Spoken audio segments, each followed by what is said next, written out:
On va parler de ce nouveau statut des animaux. Qu'est-ce qu'il va changer concrètement? Alors la Fondation 30 millions d'amis, on en avait parlé, a porté cette avancée du statut de nos chats, de nos chiens, de nos chevaux jusqu'à l'Assemblée nationale. Et cette nuit, un amendement socialiste a été voté qui leur reconnaît la qualité d'être vivants, doués de sensibilité.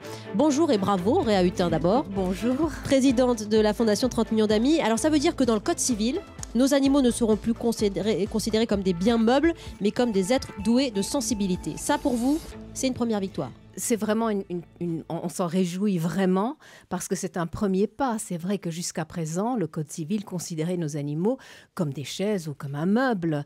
Et il fallait, là, en votant cela, les députés ont admis l'évidence. L'animal est un être sensible. Il y a eu des études scientifiques pour prouver qu'ils sont aptes à la souffrance, à la joie, au bonheur. Donc, c'est vraiment des êtres vivants et sensibles.